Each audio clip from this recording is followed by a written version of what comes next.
The Padres might just be back. Might be back. Some good signs Don't jinx it. the last week or so, and some things certainly to be encouraged about, and we will discuss those, but also kind of a different episode this week, Derek Dogerson. We're going to do a little something different. We are going to give grades to the Padres based on what we've seen from the club thus far, and also projecting ahead to what we think each individual will accomplish the rest of the way. So excited to get into that. Should be a fun episode. First things first, though, thanks to OG's, the sponsor of the On Friar podcast. For over 30 years, OG's has been crafting award-winning microbrews with over 60 medals in international, national, and regional competitions. OG's is one of the most decorated breweries in the world, with each OG's location having 12 OG's beers on tap. OG's constantly adding new menu items. About every 4 years, they launch a new menu. This year, focusing on bringing in new items that will keep the menu fresh. Some of those include a Mediterranean salmon bowl, 2 new specialty pizzas, buffalo cauliflower, and a Nashville hot chicken sandwich, which always sound good, but also maybe potentially troublesome, depending. But I always get excited when I hear about a Nashville hot chicken sandwich. OG's loyalty program, super easy. You can do it online. You can earn loyalty points, rewards, and exclusive offers, all of which leads to fun and free food. Ordering online from OG's now easier than ever. Head to OG's.com and get OG's delivered straight to your door. Without further ado, the welcome music.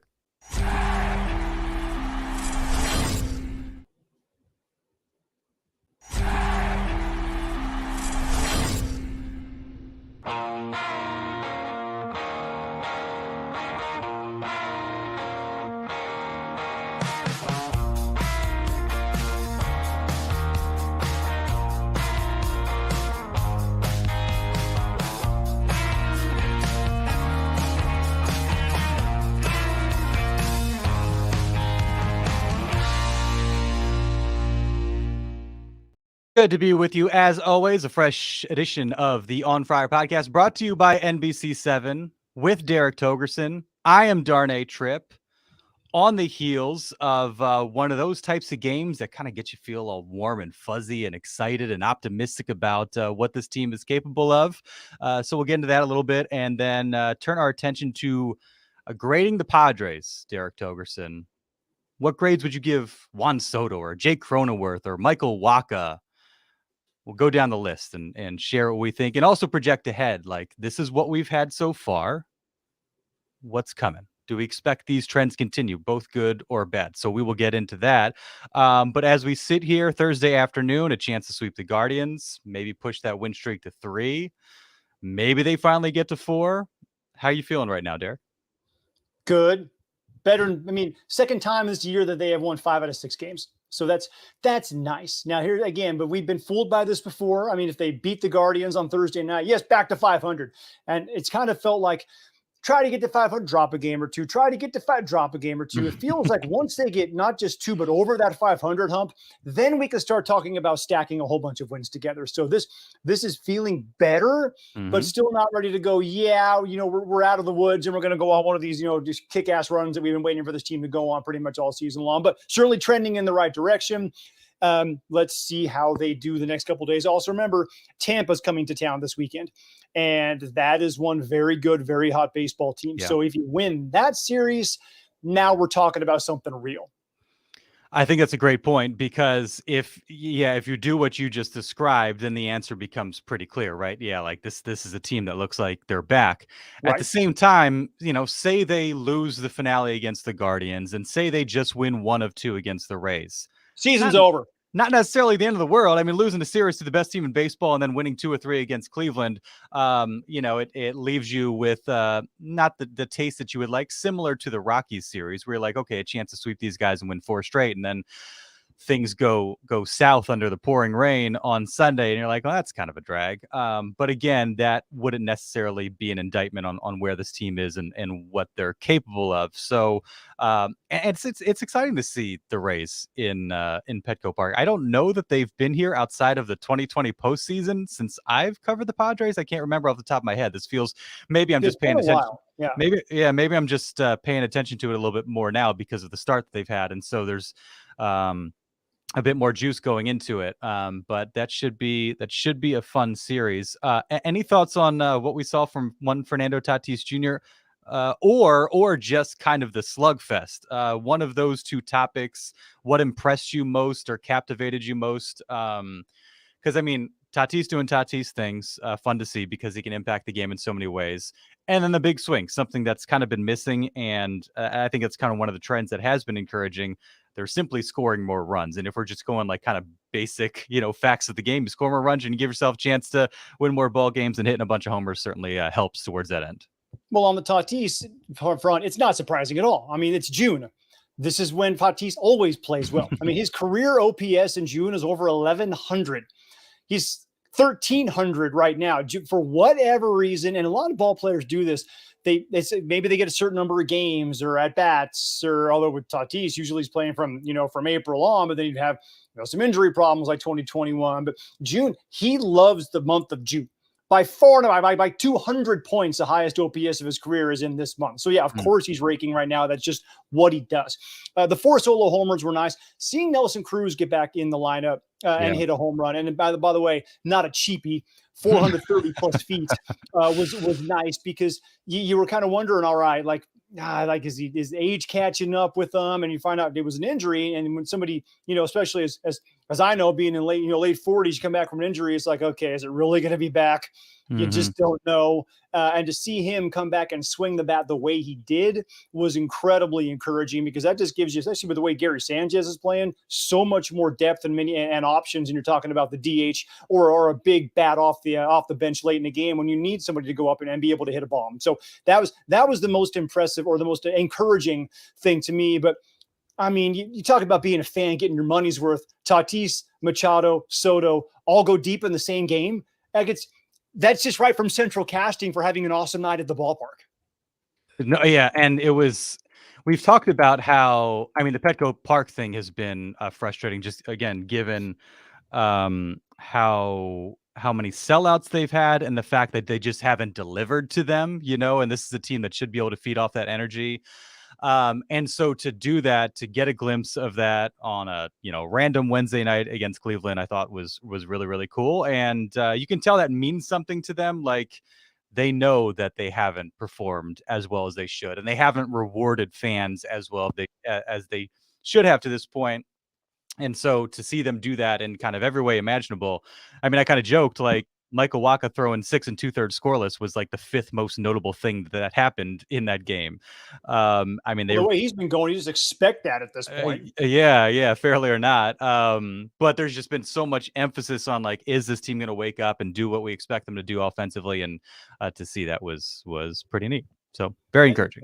That was nice. The starting pitching they've gotten in general lately. I mean, Joe was really good on Tuesday. You saw what Snell did on Sunday. I mean, Darvish even kind of struggled a bit in Coors Field, but still got his 100th win, which, by the way, him and Hideo Nomo, the only 2 Japanese-born pitchers ever to get 100 Major League Baseball victories. Like, that's some great company to be in. So huge congrats to you, Darvish. But I mean, aside from the Ryan Weathers start at Coors Field, it's just, it's been good. It's been really good for this club with the starting pitching. And Michael Wacha, good gravy. I mean, how good has that guy been? SF Lugo might be coming back soon. So everything's trending, I think, up and in the right direction for this pitching staff that, as we know, was so good and carried them so long last year.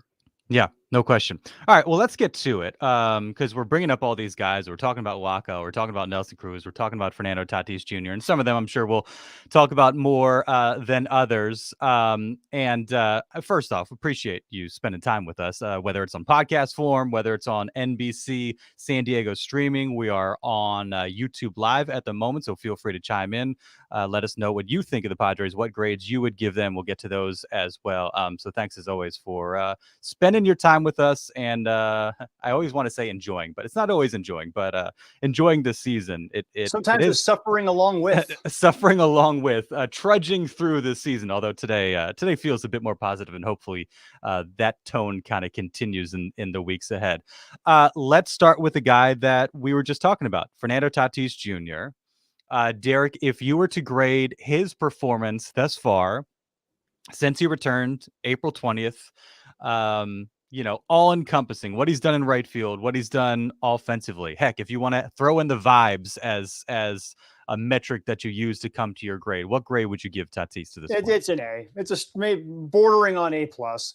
I mean, I just look at that throw that he made on Wednesday night, where he's looking like he's going to go to second, and then notices the runner stop. He was on Rosario, stops trying to go back to first because he's not going to test that arm, and he stopped and in mid motion with his foot pointed at second base, turns across his body and throws a strike to Jake Cronenworth at first. Is the fact it was even close is phenomenal.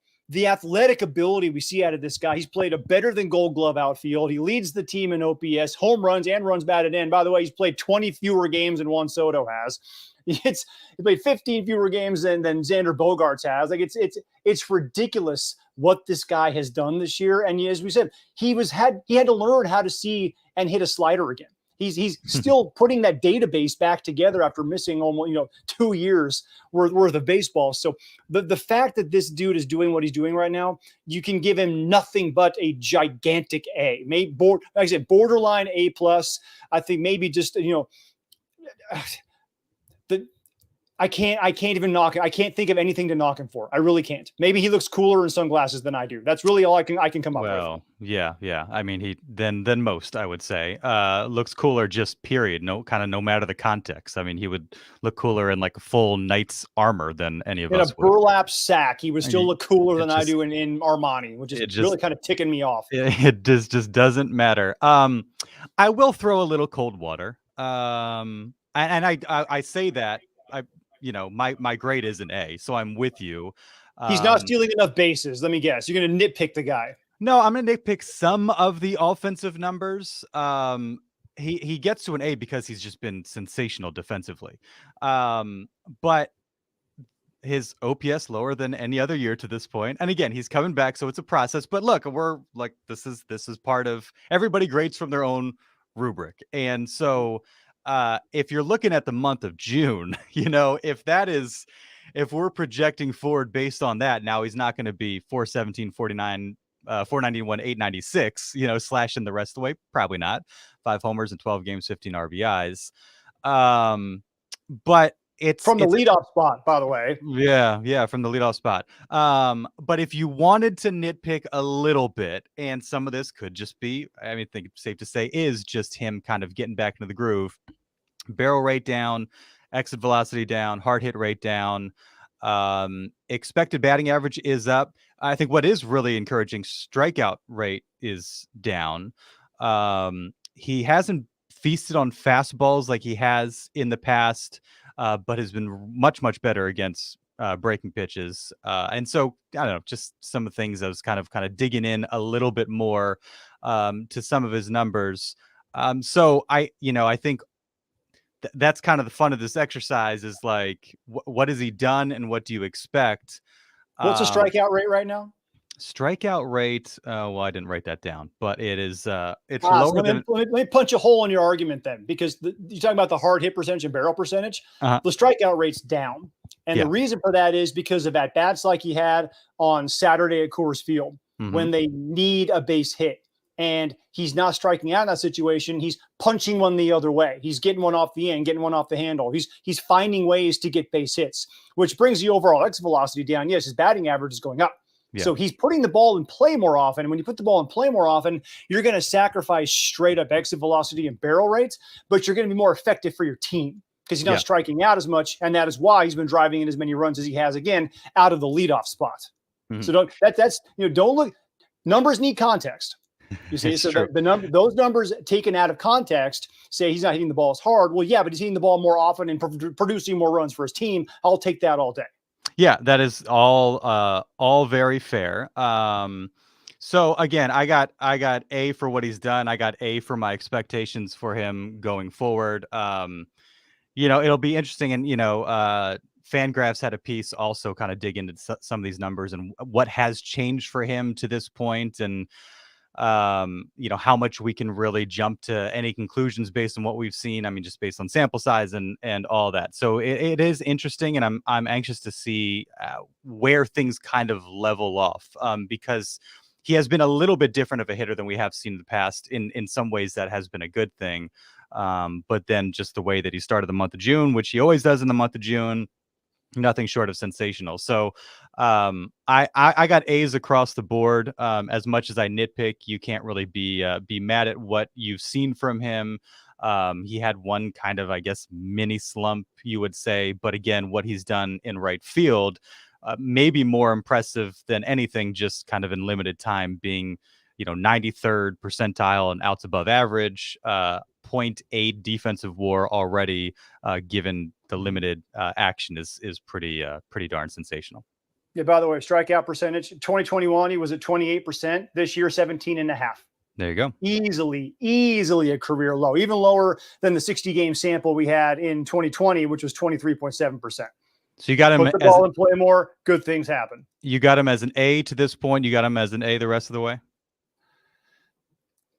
A-, I'll say, just because you got to figure, I mean, again, it's an emotional season. It's a long season. Eventually a slump's going to happen, probably a prolonged one. So we'll see how he's able to come back out of that, because we have seen historically that he can get frustrated. So I want to see mentally and emotionally and from a maturation standpoint, how he handles that inevitable longer stretch of not being as effective. So hesitantly an A, I'll probably go with an A-. Okay. Let's turn to Manny Machado. This is a bit of an interesting case. Another one of these guys where no matter what he's doing, and there's a few of them. I mean, you bring up Trent Grisham, maybe Xander Bogaerts, Ha-Seong Kim. No matter what they're doing at the plate, their grade is probably buoyed a little bit by what they've done defensively, even though it seems like the metrics never, if we're just, for me, somebody just watching the game, when I watch Manny Machado, so often he does things that I'm like, wow, that is insane. But then you look at some of the metrics and all that, they don't necessarily seem to back that up as much as you'd expect. And there's other smarter people that could probably explain that better than I could. So all that taken together, I got him as a B- to this point. He's got the lowest average of his career so far, lowest on base since his rookie season, lowest slug, lowest OPS, 693 as we stand here. But the month of June, 311, 340, 489. Quality of contact as a whole has been down. So his expected numbers are also down. I think that's always kind of part of it. Like, because so much of baseball is just based on luck, you could scorch the ball right at guys and might not get the benefit of it. But some of those expected numbers don't necessarily paint that picture, again, because the quality of contact isn't what we've been expecting to see from Manny Machado to this point. So my grade at this point is a B-, because of what he's done defensively, and maybe a little bit better than I would have said otherwise, just because he's started to kind of wake up a little bit of late. I got A- because he was hurt, and not just because of the hand. He was dinged up long before that. I mean, even when he came back and he started swinging the bat, well, I was like, man, I'm just healthy. I'm healthy now. There were things that were nagging at him, which is why I think that broken hand was a blessing in disguise. Because he had other things going on. And finally, he was able to just take 2 weeks and just let all this little nagging nonsense, just let it heal itself up. Let it get better. Let me get my legs back underneath me. And you can tell that he was dinged up because he wasn't playing the same kind of defense that he normally plays. I mean, he wasn't making the kinds of plays that we see Manny Machado always make. And when that's happened, it's just physically, he just wasn't able to do it.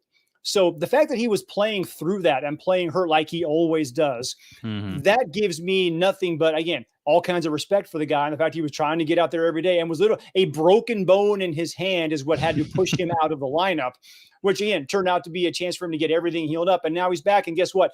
He looks like Manny Machado again because he's finally healthy. So if you got a dude out there who's just, pushing to try and get through something when he's hurt and help his teammates out, I can't give that dude less than an A. So it goes to an A- because you're right. When you look at the numbers, yeah, maybe he should have removed himself at some points, but that's not what a gamer does. He puts himself back out there until the skipper comes to him and says, dude, you got to sit down. The dude loves to post. I got him as an A- the rest of the way. He's going to be a full A the rest of the way. He's going to be Manny Machado the rest of the way. Yeah. So I think we're kind of thinking along the same lines. Maybe I gave him a harsher grade to this degree, but I think we both expect more of the guy that we have been seeing through the years from this point forward. And again, he's off to a pretty darn good start in the month of June. Juan Soto. I'll let you start. I'm going with a solid B for Juan Soto because, man, he was so bad. I mean, that month of happened. the year. You can't ignore that month. That month is a thing that happened. Good gracious. He's been better defensively, which is nice. I mean, that diving catch that he made in Colorado to start the double play in the game they ended up losing, great defensive play. He's been much better lately.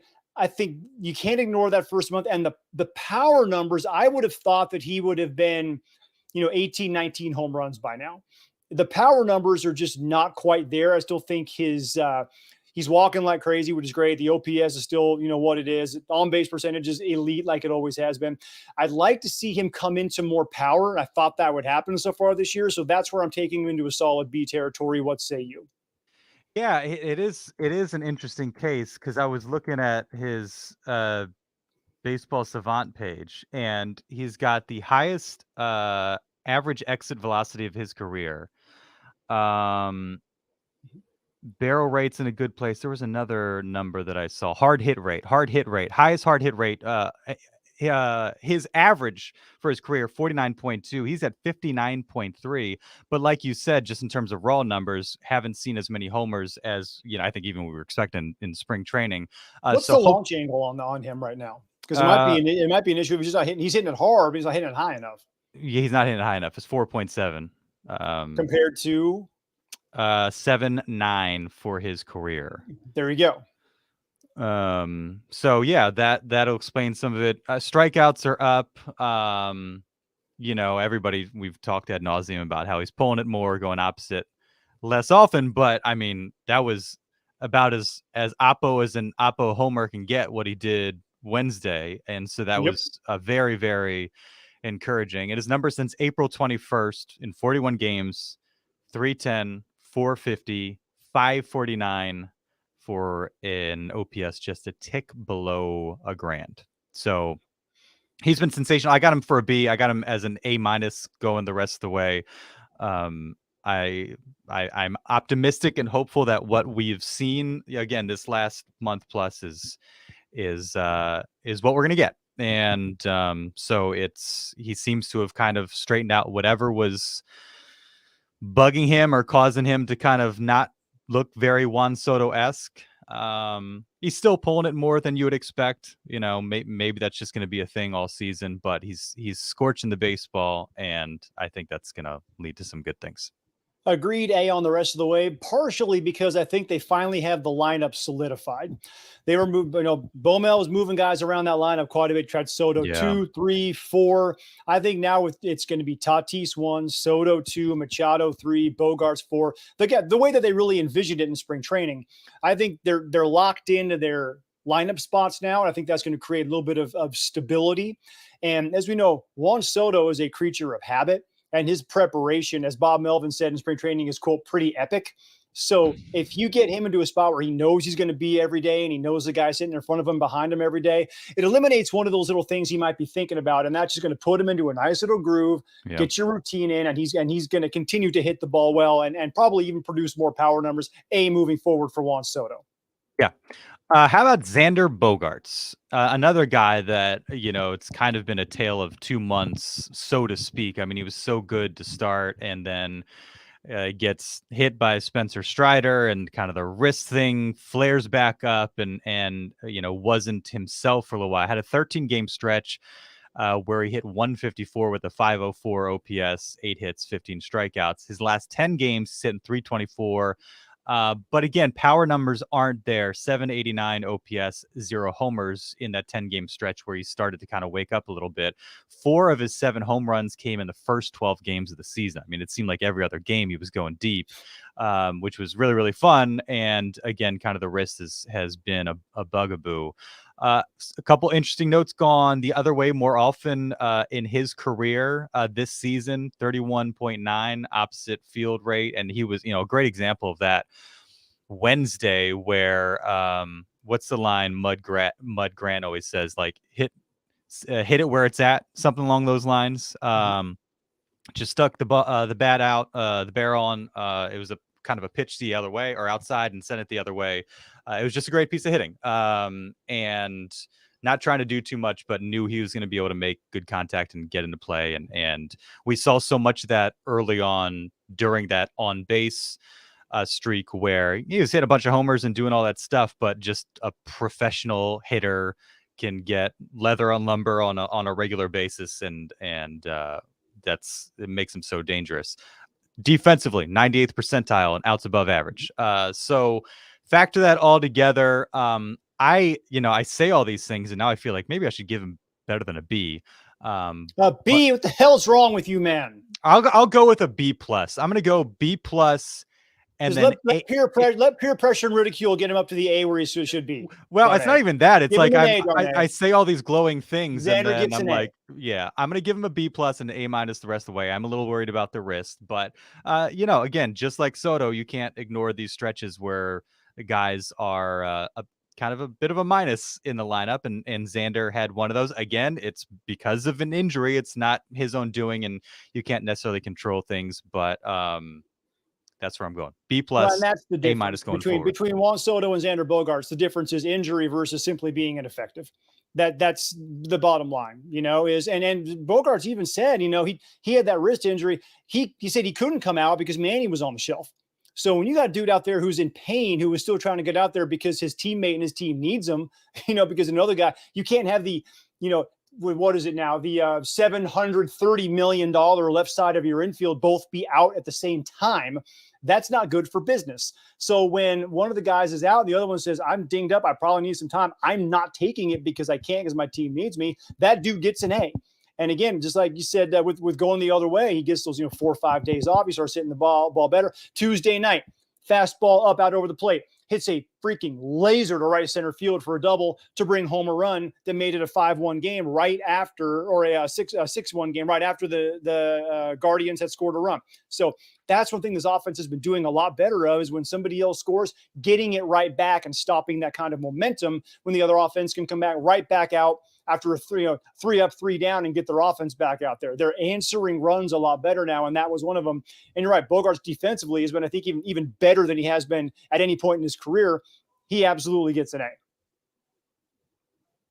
Yeah. I mean, you make it compelling. Maybe I'm just too tough of a grader. I don't know. Going forward as well, A. I forgot to give that part. He's going to continue to be Xander Bogaerts, and we're going to see a dude who's won 2 World Series. We're going to see down the stretch just how valuable he is when it gets down to getting into a pennant race. Yeah. Where are you at on Jake Cronenworth? Jake was one of the hardest evaluations for me because A, I love the dude. Yes. B, again, defensively, he has been phenomenal. You played, several different positions. Just every game at first base. As a former first baseman, I just watch him like this. He's like a wizard at first. It's like I don't understand how he's able to do the things he does, other than the fact that he's a shortstop playing first base, which you have a guy who's that good defensively and that good an athlete. It looks different than anybody else playing the position. Offensively, he's been better of late, but it's just taken him a long time to get going and get started. He has hit all up and down the lineup. He's come up with a couple of big hits. I got to go in the B minus range for Jake, because I figured after the extension, he would just continue to do what he's been doing.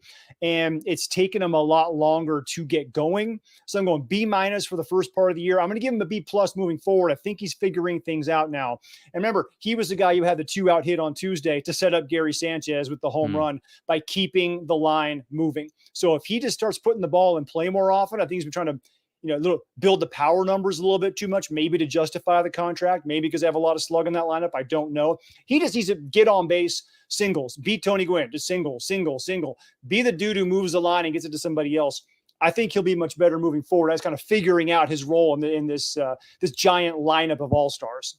You're just a tick above me in pretty much everything, because I gave Jake a C plus, but I agree. B+. Why do you hate Jake Cronenworth, Darnay? I love Jake Cronenworth. I love watching him play baseball. He's a great guy. Lowest average on base and slug of his career, 97 OPS plus. He's at 115 for his career. Strikeout rate is up. Chasing more, making less contact when he does so. And another curious case, again, like we kind of marvel at what he does defensively, moving all over. And man, I will say, just run the risk of sending you off on a tangent, but Isn't that always a risk, though? how much less of an adventure has every single throw that's maybe not on the money to first base been this year than in previous seasons? I mean, even Brandon Dixon's had some like sick picks, and much less Jake Cron. And you know what I mean? Like all these guys, we got so accustomed to every throw that's potentially in the dirt or a little off the mark. The potential was there of something bizarre happening. We weren't sure if the former first baseman was even going to be on the bag. And it's just been much more functional and cleaner. And so that's been good to see. And that is a feather in the cap of Jake Cronenworth. All that to say, again, one of these guys where we marvel at what he does.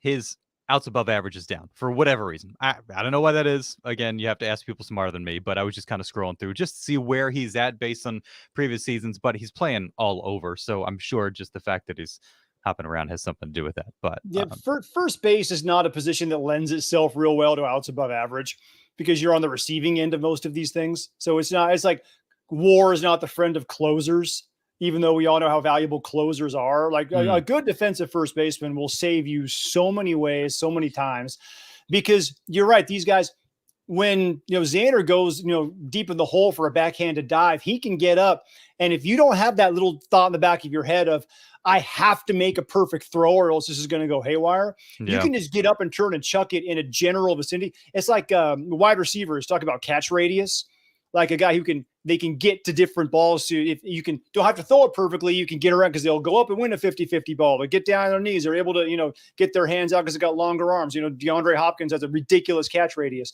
So quarterback doesn't have to be as fine. Infielders are the same way. When you've got to do to first base with a catch radius like Jake Cronenworth does, it just takes any hesitation or ability or thought that you have to be perfect out of your head and just allows you to turn and chuck it. That makes everyone better. So yes, having him over there just for the peace of mind it gives everyone else around the infield is helping this team that is, as far as I'm concerned, and even looking at the metrics, the best defensive infield in all of Major League Baseball, and probably the best defensive outfield now that Tatis is playing the way that he is out there. Yeah, when he and Grisham are making plays basically back to back like they did last night, it's pretty phenomenal. And yeah, there was a play Sunday where Odor threw it. Jake's going one way, so his momentum's kind of carrying him towards home, and Odor throws it the other way, and so he's having to get his foot in the bag, slam on the brakes, fall the other way, and is still able to make the play. And it's one of those where you could have seen that getting away if somebody who's blocked me on Twitter was supposed to be covering the bag.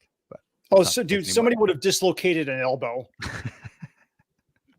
So you mentioned, though, I mean, he has been better at the plate of late. Last 6 games, just 1 strikeout and 24 at-bats, hitting .375 OPS north of 1,000. So putting the ball in play. What a novel concept. What a novel concept. And, he got off to a bit of a slow start last year. I don't think it was quite to this degree, kind of backdoored his all-star appearance, which was great, and ended up having a very good season. And so I think he'll kind of get back on track. So I got him as a B+ the rest of the way. What is interesting with Jake, and I was thinking about this like a week or two ago, because we've talked about so many of the guys needing to be more aggressive. He seems kind of like the opposite, where like he's swinging more often this year. I wonder if he's the type of guy where like the less he swings, the better he is. And maybe he's the opposite of a Tatis, or, I don't know if a guy like Grisham needs to be a little bit more aggressive, but Jake seems like, just looking at some of the numbers this year and watching him a bit, like maybe he's at his best when he is being super, super discerning. I can see that. What I would like to see him, though, is maybe not be so discerning so early in the counts. I see him with a lot of 0-1, 1-2 counts. At that point, you're being a little more defensive. Maybe get a little more aggressive early in the counts would be nice. Cause I see him.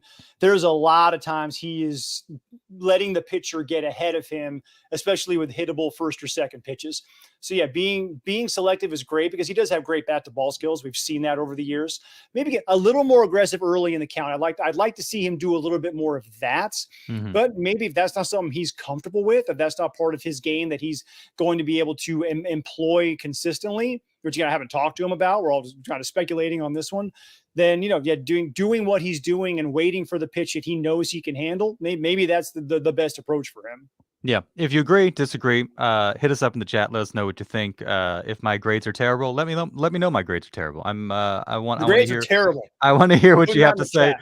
and what grades you would give these guys and what you expect from them the rest of the way. Ha-Seong Kim, second on the team in WAR behind Fernando Tatis Jr. at 2.8. How? 1.9 defensive WAR, and he's 99th and 99th percentile and outs above average. So it is largely because of his work defensively, which you can certainly understand. His average and OPS are down. He had a really nice month of May, lousy April, and so far off to a lousy month of June at the plate. So I have him at a B, largely because of what he's done defensively, and he's just so airtight there. And again, had a decent month of May when a lot of guys were struggling. A B plus the rest of the way. I think the defense is going to be there, and I just my expectation is that we see more of that May Ha-Seong Kim, and just kind of heats up a little bit. Yeah, I got B- and B- moving forward because that was being critical. Defensively, he is phenomenal. I mean, absolutely phenomenal. And I think, if you're talking about offensively, this is what he is. And we now are just going to have to all kind of realize that this is, I was probably hoping for a little bit more because your third year, you got it figured out. 260, I think he would put him in the, the B+ A- range, but doing what he's doing with the bat right now, this is what Ha-Seong Kim is. But here's the thing. C is average. B- is better than average. He is better than average. You look across the rest of the league. He's better than average compared to what he came from with the KBO, but he's basically AA in America. He's, again, phenomenal, elite. Give him the Gold Glove right now at second base. He's amazing with the glove. And that is just brought down just a little bit too much by the lack of being able to hit. But if this is what he's going to be, and you can have a couple of B+ guys in your lineup because you got all these other A's. That's fine. So B+ for Ha-Seong Kim, and that's not a knock on Ha-Seong Kim. That's what he is. And if he continues to be what he is, have a few games every now and again where he carries you or gets the big knock or hits the walk-off home run. Fantastic. That's all we want from him because that's all we need from him. Yeah, career OPS plus is 95. This was 73 his first year, but it was up to 106 last year. So more than serviceable. I mean, hit 251, OPS, 708, right. Hit a few, hits a few homers. OPS plus is 96 this year. So he's, taken a fairly considerable step back. If he's just back to kind of at the level that he was last year, you feel a whole lot better. But again, a lot of it is buoyed by what he does defensively. He's just he's sensational. You can say some of these similar things about Trent Grisham when you're saying this is just who he is. We shouldn't expect any different. His career OPS plus is 97. He's at 87 this year. And I think because of 2020 and the way he started 2021, we've just held on to that and thought, well, this guy's capable of this. You see all the home runs he hits, and he can kind of get on a tear where the power is there. But again, and certainly the postseason last year, but again, I think this is just kind of who he is, but again, sensational defensively and one of the best defensive center fielders in baseball. And so I just got him as a C+ and a C+. He's going to be awesome defensively. He's not going to give you a whole lot except for the occasional pitch that he runs into.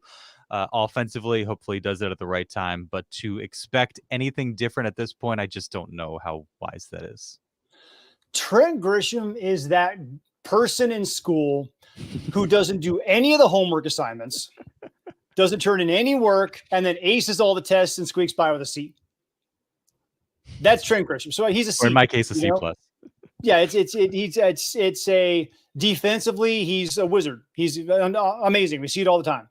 Offensively, if I watch him take one more called third strike that's a fastball right down the middle, that's thigh high, I'm going to take a hostage. It is so frustrating. I don't know if there's a stat on this. He's got to lead the league in backwards case, which is so. I think he did last year. I think he literally did last year. Yeah, it's so frustrating because if you're swinging, you're trying, right? Watching these pitches, and again, it's not like some filthy slider that he got jobbed by the umpire, which, by the way, all the umpires in Major League Baseball all get friggin' Fs. This has been so bad this year. And they'll get F minuses moving forward. Yeah, It's atrocious, the strike zones everywhere, all the time. Phil Cuzzy has joined the ranks of the Joe Wests and the Angel Hernandezes of the world. I cannot watch him hit. It's frustrating. It is infuriating, but I can watch a dude glide through center field all damn day. Yeah. And that's the problem. So you have to take one thing that is truly horrific and one thing that is absolutely elite and average that out to a C. And that's what he's going to be the rest of the year. He's going to be a straight up C. C's get degrees. There's some really, I did not expect this when I was looking at his Savant page. I did expect that his strikeout rate was up. I did not expect his zone swing rate to be up. Conversely, his zone contact rate is down. So he's swinging more, but he's not making as much contact when he does. His chase rate is up. First pitch swing rate is up, but his whiff rate is up. So it seems like he's swinging more, maybe swinging at pitches he shouldn't be swinging at, but the ones that he is going for, he's not doing as much with. But again, and with watching 2 strikes, that whole thing goes out the window. I don't know what happens to him with 2 strikes. Yeah, it's rough. This one's fun. One of the pleasant surprises of this season. Get this guy to the All-Star game. Gary Sanchez.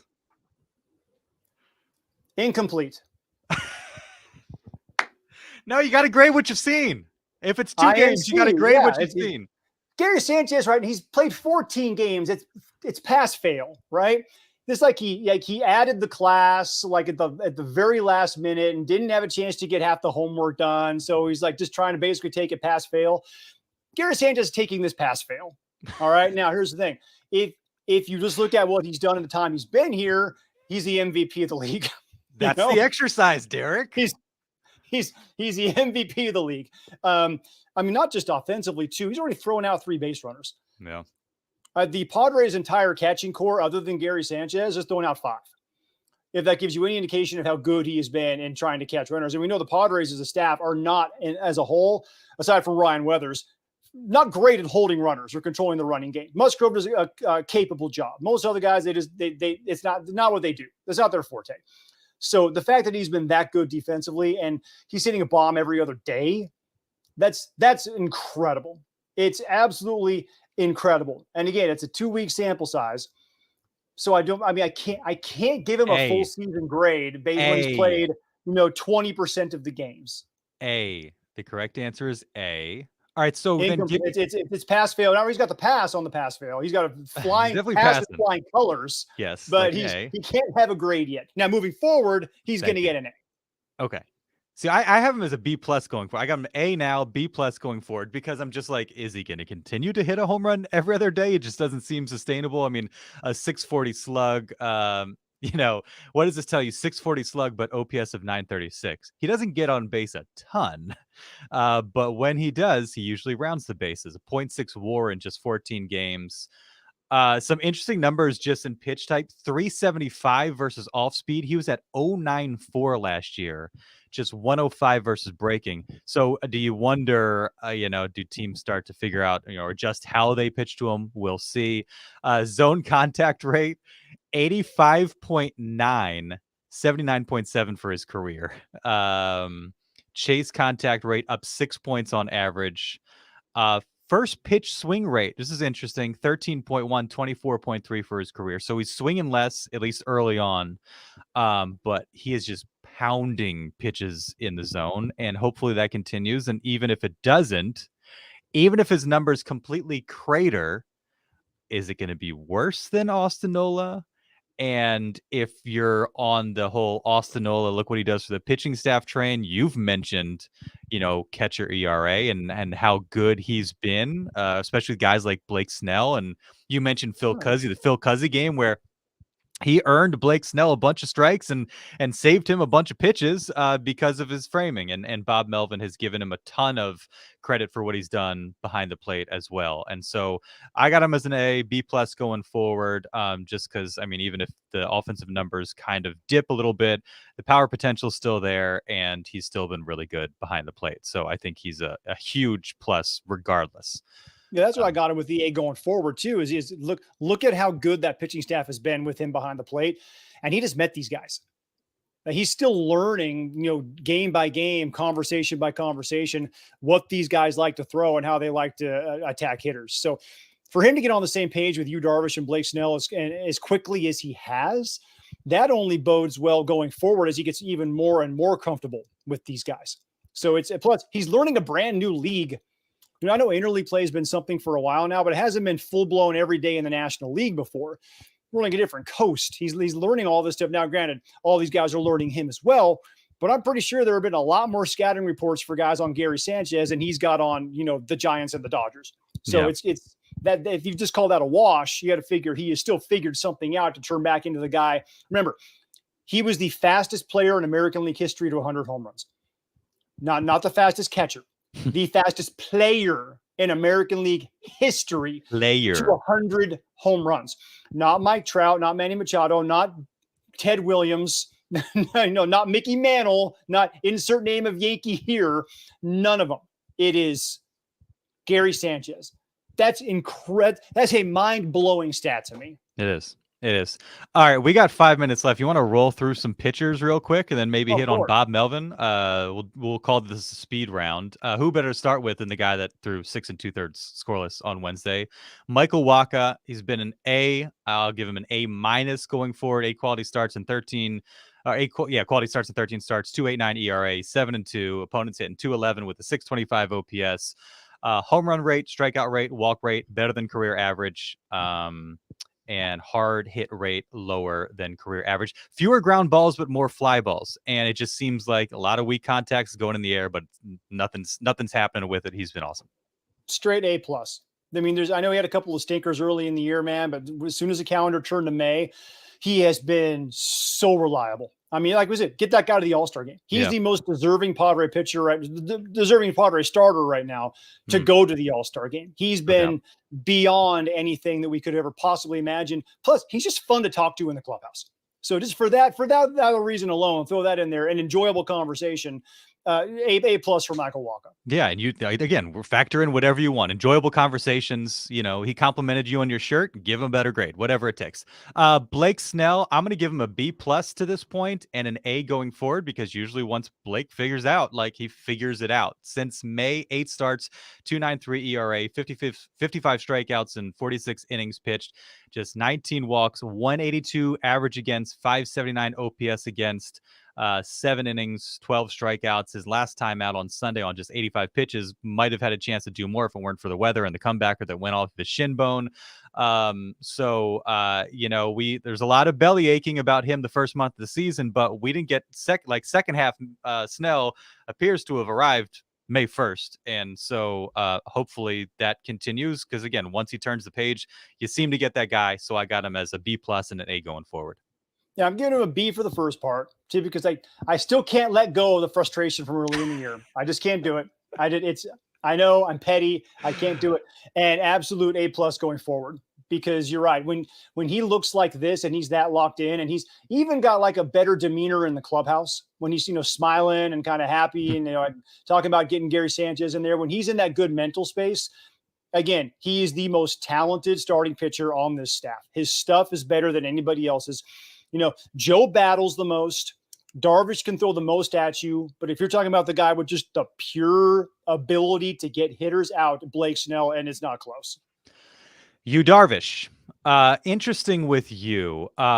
He had a 5.74 ERA the month of May, but if you subtract that stinker against the Yankees, it's at a much more palatable 3.75. And so we're still early enough in the year that one start like that can kind of throw things off. Now, he hasn't been as airtight and steady as he was last year, where you could just basically pencil him in for a quality start each time out. So, not quite to that level. 4.3 ERA. highest of his career outside of 2018, 1.159 whip, highest since 2018, strikeout to walk rate, lowest since 2018. So 2018 wasn't his best almost season. 4-1 on the strikeout to walk rate. Yeah, so I got him as an A- going forward because he's Yu Darvish and he's proven himself to be really, really steady and great at adjusting. And no matter what's thrown at him early in a game or what have you, he can shake it off and figures out a way to deliver. So I think he'll do that. And again, if you subtract that Yankees game, his numbers look a decent amount better.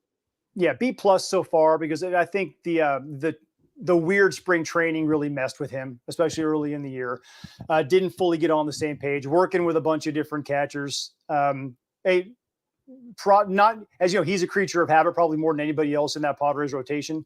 So if he's now gotten back to being Yu Darvish, then he's going to be an A moving forward. Last two real quick. Joe Musgrove got him as a B, got him as an A moving forward. Again, a guy that's kind of been through some stuff, and now we learn about elbow bursitis that he doesn't seem too worried about, but another thing that he's kind of having to manage. Last four starts, though, 1.93 ERA, opponents hitting 233, 560 OPS. Just one home run in that span of 23 and third innings, 22 strikeouts. Why do I have 20 hits? There's no way he's allowed 20 hits in 23 and the third innings. Anyways, that's probably a different stat. Yeah, Joe. Again, he's dealing with injuries, he's dealing with a bunch of nonsense. But that's a guy who will bite the cover off a baseball and then chew on your leg to get you out. So I'll give him a B for the first part of the season, and injury or not, he's going to be an A going forward, because that's what he is. He's a dude who's going to go out there and give absolutely everything he possibly can to beat you. I'll take that guy on my team any day of the week and twice on Sunday.